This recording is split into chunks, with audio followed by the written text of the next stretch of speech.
Duval.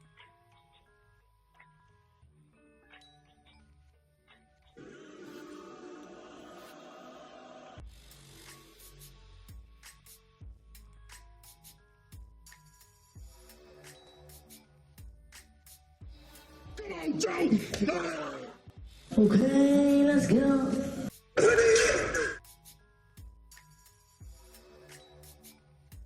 Steal the show.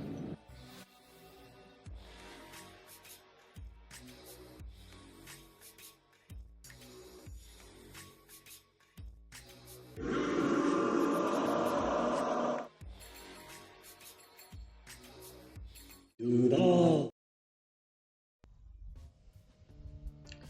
Good morning, Duval, Jacksonville, Florida, America, world. This is the Duvillain Show. Well, the only honest, trustworthy, and informed Jacksonville Jaguar football shows there is, with unfiltered opinions and discussions coming to you daily. Today we're going to be talking about Coach Liam Coen's press conference yesterday on March 31st, Monday. It's a press conference that he had with the media, and my first impressions was that he's exactly what this team needs. His openness, his willingness to communicate and be the focal point of the team in terms of building the roster, in terms of bringing in the right type of people, in terms of the type of culture he wants to create, the energy, the aura that he's bringing to the organization. I can feel the presence. I like what I'm seeing from first impressions and from what I heard from this interview. The first thing he tackled on was the protections for Trevor Lawrence and protections that they brought in. The free agents they brought in were Haney from Tampa Bay, which he has some history with. He's a center, and Idoga from Dallas, and McCarry, who is from Baltimore. And these are more plug and play, flexible guys across the line. I like bringing in that to reinforce the line. I think if you look at the people that we brought in terms of the line, as well as the people I think we're going to bring in the draft, and also there's an additional free agent we brought in, but I forgot his name. There was the 10th free agent. But if you're looking at what we brought in and what we're going to bring in potentially, we're going to have some good protection for Trevor. There's going to be protection that he probably hasn't had. There's going to be depth he probably hasn't had before. Not probably, is that he's never had before. We need to do something about this line for a long time. That guard that's in Buffalo, that guy should be in Jacksonville. I appreciate having Strange on the roster. I appreciate having Tank on the roster, but we should have that guard. I forget his name, out of Georgia, but he was so good. I mean, I was screaming for us to take this guy, and it's just Trent Baalke just wouldn't do it for whatever reason. He just wouldn't do it, and he just got scooped up. We could have got this guy, but I forget his name. I'll put it in the comments if you guys remember. Moving on, he talked about structure in the organization. Saying that he's a coach and he's going to coach. He's going to deal with what's the main thing, which is coaching and getting the coaches right, getting the players right. And I couldn't agree more. However, I do want him to have some influence over the draft. I do trust him. I do trust Gladstone as well. But I want, like Gladstone said, I want his vision to be impressed upon that draft in terms of the players he wants to bring in to run the right offense that he wants to bring in, especially for this year, especially with how they're talking about the type of players they're mocking us with the draft. I am concerned, but this press conference put me at ease a little bit, but we'll get into that in a little bit. But the structure he talked about with how his relationship is with Gladstone, his relationship with Vice President Tony Baselli, saying how he's working with the professional operations, personnel operations people, and managing that. Because look, that's all that administrative work, making sure the staff is taken care of and they're doing the right things, so that the team is right, so the facility is right. That's big, and I think you can look at like how we got how Shah Khan got for a lot of money, having the wrong people, not protecting his six.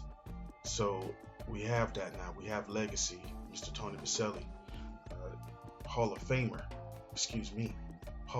Tony Baselli, looking out for our owners, our Jacksonville Jaguar owners, six. So the structure's there, and I like the structure that we have. We have young people, we have fresh ideas, we have energy, and I think we're in the right place right now, guys. The next thing he talked about was the non-negotiables. Ooh, yeah, that bear talk, the non-negotiables. I like that because he wanted to bring in the type of people. He talked about bringing in the type of people that are physically tough. We need physically tough people because, again, like I said in my last podcast, I saw a lot of soft bodies and not enough hard legs, thick backs. I need hard legs, thick backs. I need thick backs and hard legs. And that's a non-negotiable. That is my non-negotiables. I need thick backs and hard legs on this team, because that soft-bodied travesty that we had last year, all up and down the team until the time that we didn't need to win. That's when everybody wanted to be a hard-bodied thick back. Everybody wanted to be a hard leg thick back then when we were completely out of contention. That's neither here nor there. I am getting on my intangible tangents again, and I will do my best to rail it in. But he talked about wanting people to be brought in this organization that want to compete, and this is key to me. And this is something that really sets me at ease for the draft, because people who want to compete. Period. That's period. Point blank. They compete, which brings me to the draft, because you're bringing in people in your non-negotiables. You want people that are physically tough, mentally tough, and they compete. Who's everybody mocking to the Jacksonville Jaguars? Everybody and their mom. Mason Graham. Now, there's a laundry list of reasons why we shouldn't draft Mason Graham. Now, you're not hearing it too much from the so-called media out there, but this is the real media channel. We're going to be 100%. We're going to talk 100% now. Mason Graham, I do not know you. I have nothing against you personally. I really don't. But I love my team. And this is nothing against you whatsoever. If we got you in the second, third round, I'm not tripping. I'm not tripping. Even if we traded back a decent amount in this draft and we were to pick you up somewhere late in the first round, I'm not tripping. You know what I'm saying? You might be that dude, or you might be able to become that dude. However, what I've seen from you so far is not popping out anything special in regards to the other people, that your other contemporaries. They're not. You're just not. Like, I'm looking at what I've seen from you on film, and I'm seeing what other people have done, and then I'm looking at your stats career-wise. You haven't really. I mean, you are very, very good, and you will be a really good NFL player. I believe that. I do believe that. But if we have the opportunity to get someone that has these I'm gonna say tangibles, or what are tangibles that we need. Like, we need tangibles too. I know we talking about these intangible. I forget. We talking about the intangibles. We need tangibles too. We need those too. We need people that we can pair up that can bring us to the next level offensively wise, because our offense was stalled out the entire last year. We had no offense. Even with the best quarterback that we have on the roster, we really didn't have an offense. We couldn't get it started. We sat up here and pressed our defense and ran them down. This feel like it was 2017 all over again. Is 2018 all over again. That was the year after 2017 run, but where we could not move the ball. That's because the year before we basically relied on our defense too much. We did the same. And that's the same thing we did a couple years ago when we went to the playoffs. If you really look at that playoff run, we relied on our defense a lot, and they came through. Our defense, you can't rely on that year after year for your defense to come through. You need an offense to be able to move that ball, and we did not have the pieces. Now we're getting pieces. We need more though. We need difference makers. Mason Graham is not a difference maker. He won't be a difference maker, in my opinion, coming into the league. And the amount of push coming from the media on this guy is making me think that he's some type of plant, or that, I don't know, for whatever reason. I'm like, and honestly, it's making, like, we already know they don't like Jacksonville. They don't even want us to have a team. They want this team to be in another city. So it's, if you really think about it, it's no wonder why they keep trying to give us year after year they're catfishing us on these draft picks. And I'm not saying that Mason Graham is trash. He's far from it. I think he's a great player. But if you're looking at if you really go back and look at the film and him compared to these other people, we can get a player like that in the second, third round. Now let's back this up a little bit. Like, we need offense. They're pushing Mason Graham, and this whole thing about mental toughness, and this is what I want to get back, and being able and wanting to compete. This is the non-negotiables. You didn't compete in the combine, sir. You didn't compete in the pro days, and the way they're arguing for you is disgusting. Like, they say, he had to drop a lot of weight to you're not even 300 pounds when you went to the combine. Talking about you had to drop a lot of weight to compete. It's because you're getting ready to compete. And I hear them fail to mention you didn't compete. I rarely hear them say, well, he still didn't compete. You didn't compete. That's not competitive. Why did you not compete? And if there was injury reasons for why you didn't compete, that needed to be disclosed. But you went through the draft combine process. We didn't hear anything about any injuries to you whatsoever. So there is no reason for you not to have competed. If you're worried about messing your draft status up, I mean, you should at least worked on your pro dating. It just doesn't make any sense. You come in undersized. You're not 300 pounds, and you in the NFL, they're saying you're a wrestler. You're a wrestler. Weight class matters in wrestling. Weight class matters in any combat sport. It just is. It's just physics, man. Weight classes matter. I mean, skills matter too, but don't be so foolhardy to think that your skill in wrestling is gonna outweigh the skill that some of the players you're gonna be competing against in the NFL are gonna have.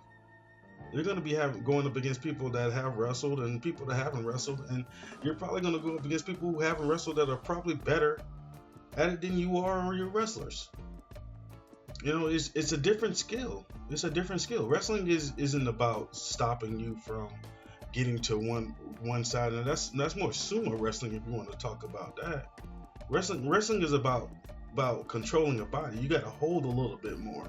You get to do things like this isn't that type of thing. This is being able to push forward and protect. And it's different mechanisms for wrestling. I get that there's some benefits to wrestling that'll help you, but I'm sorry, but I'm not seeing how that's gonna take you to the next level. And they keep pushing that. I wrestled, by the way. I'm not gonna go into much more of my history on it, but I know that listen, there's a difference between trying to protect something in wrestling, and wrestling is completely different. I mean, like I mean, it's not completely. It's like look. What I'm trying to say is, it doesn't matter as much as they're pushing it out to be. That his weight is very concerning. His arm length, I'm not really that concerned about it, but it's concerning that you're a little smaller. It means that your frame is smaller, and the fact that you're not holding more weight on that frame, naturally, and then you bulking down to compete at the combine. Yet you still did not do any of the competitions except for the bench press. Which, if you got short arms, you should be throwing up a lot of weight with short arms. You got short arms. You know what I'm saying? I mean, you got short arms, so that's not really that impressive to me. I want to see some explosiveness. I want to see how explosive you are compared to your competitors, your people that you were in college with, because your stats are very similar to a lot of those guys. And so if your stats are similar, we want to see how your explosiveness is going to be on the next level. Remember, these guys are still growing. I mean, these guys are still becoming men, and they are men at this point, but they're becoming even in they're filling out into their bodies more. And if you got guys that are already big, running like almost sub 440s, sub 540s. I mean, your teammates like 5'1" and 40. I mean, big. I mean, he's like almost 340, 350. Big ass. I mean, come on, man. Their teammate is a little bit more intriguing. Then I've gotten on Mason Graham a little bit too long, but you didn't compete at your pro day. You didn't compete at the combine. I'm concerned with that. So I don't really like, and there's other reasons too.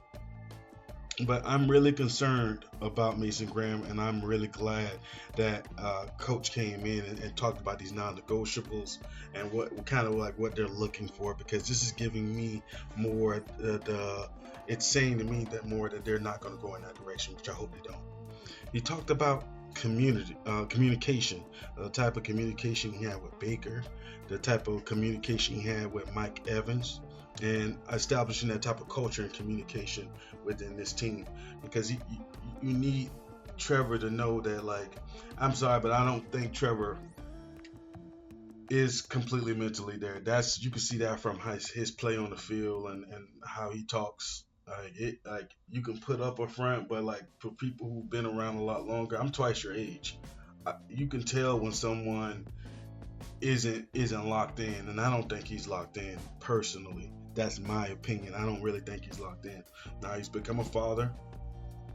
That definitely will help, and he's getting some good structure and the right type of leadership brought in that I think will be easier to communicate with them. So I think all of that's good for him. But is he gonna listen? Is he really out there gonna listen? We'll see. And that's really the next thing. Is kind of leading into the next thing I was going to talk about, which was Trevor. Was the physical, the mental, the practicing. The coach talked about him doing 2-a-days or working out 2-a-days. He's working, which is good to hear. I want to hear that. I want to know that he's doing that. But from the past of what I've seen, I'm concerned about his work ethic. I mean, I know he said he works, but I'm like, when you look at it play, the play don't lie sometimes, man. It just doesn't seem like you're prepared. It just doesn't. And Tommy Mack talked about that a little bit, and we don't know this for sure, but it just doesn't. I'm not seeing Tom Brady out there. I'm not seeing any notion of Drew Brees out there. I'm not seeing that level of preparedness, out of Trevor Lawrence, and I hope he gets to that next level, because there are people coming up that are more prepared. I don't know. Look, we'll see. I'm rooting for you, baby. I really am.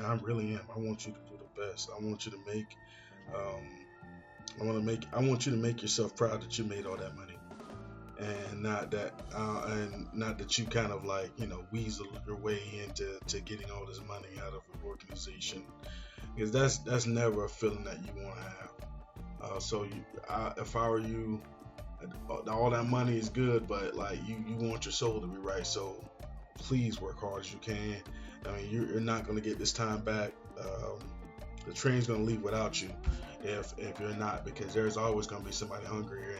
And I think the staff that they got in now, I think they can outlive you.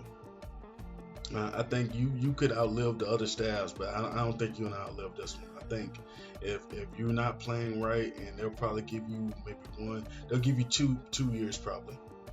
But if you're not playing good this year, you don't play good next year, I think you're out of here, buddy. I think you got 2 years. You got 2 years, maybe 3. But if you don't start playing and going in the right direction.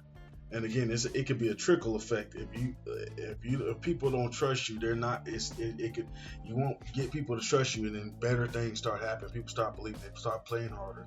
If you're not working, they're not going to work as hard. You're the man. You're the top dog. You got to act like it, bro. You really do. All right. So, and he's talked about his mellow disposition in a good way. When he asked about Trevor Lawrence mental, like he's mellow and stuff. That's good. It's good that you're mellow.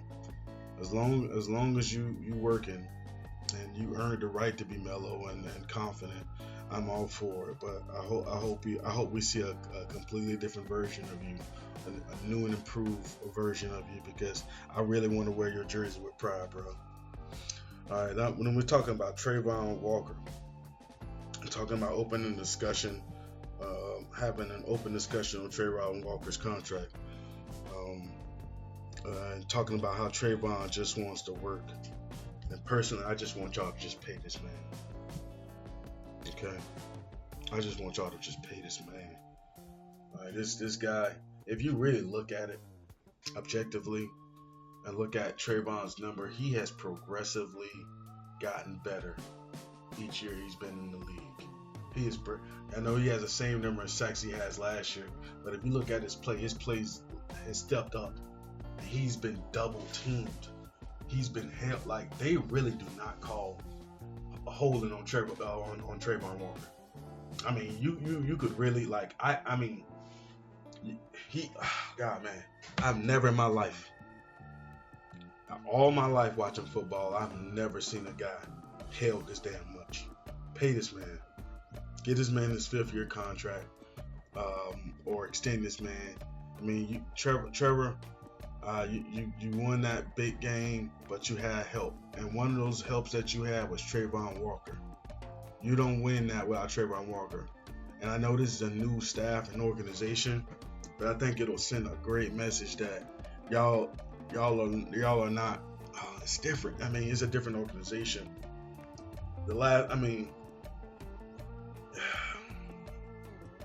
Just do the right thing by this man. You know what I mean? All right, that's all I'm gonna say on that. Because you look at him this guy when he played against Minnesota, and this isn't the kind of guy that would not do anything that is possible to win. He's the kind of guy that's going to do everything possible to win. He's not going to be the guy that takes millions of dollars from you and then not do everything that's possible, then look you dead in the eye like you did something wrong, like you the problem. A lot of players are like that too.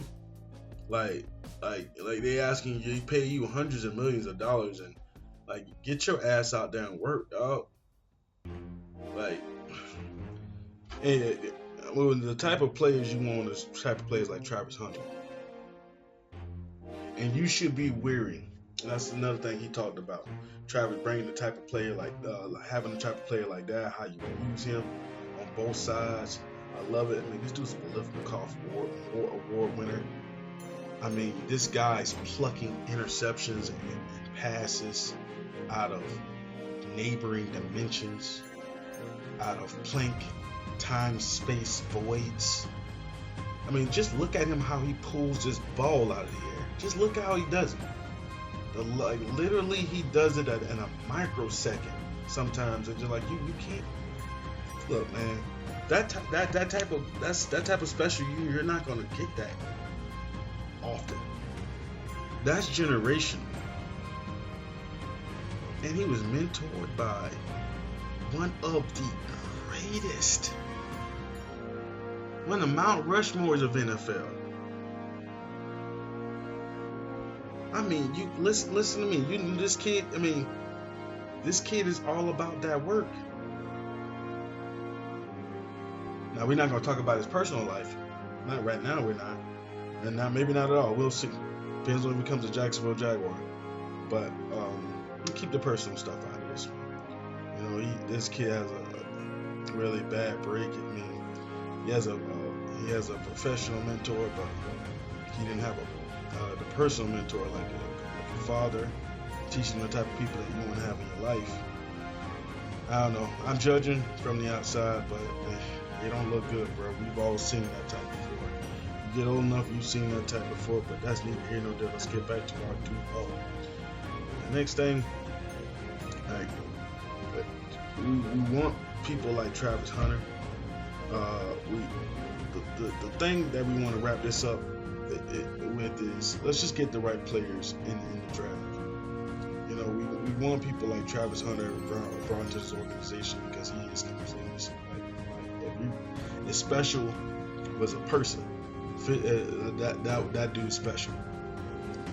That dude is really special. So like, if we can get people like that into an organization, I mean, like this whole Mason Graham thing. I mean, like, let's get off of that. Let's get off of the Mason Graham, Travis. I'm on these intangible tangents.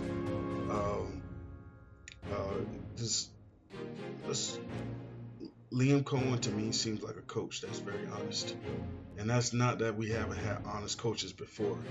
I think all of our coaches are honest, but I'm talking about the type of honesty I'm talking about is like inward honesty in terms of doing your job. Like, I think he's going to be the type of coach, from what I've seen, that's going to be honest with himself, and he's going to be honest with his players, and he's going to know how to communicate that in a way that's not going to piss his players off.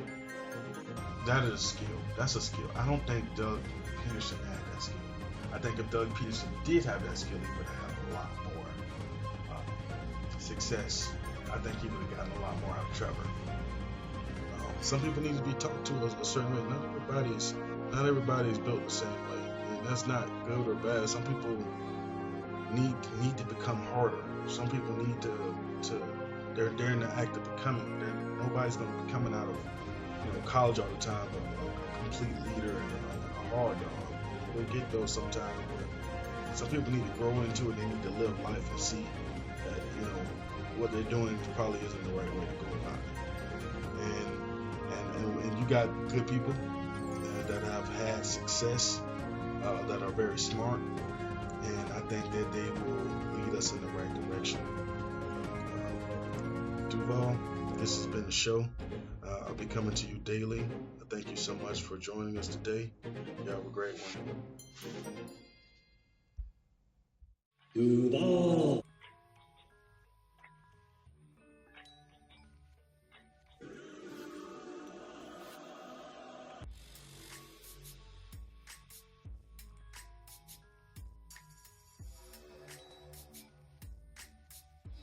Come on, Joe!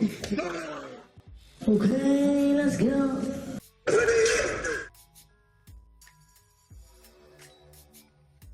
Steal the show.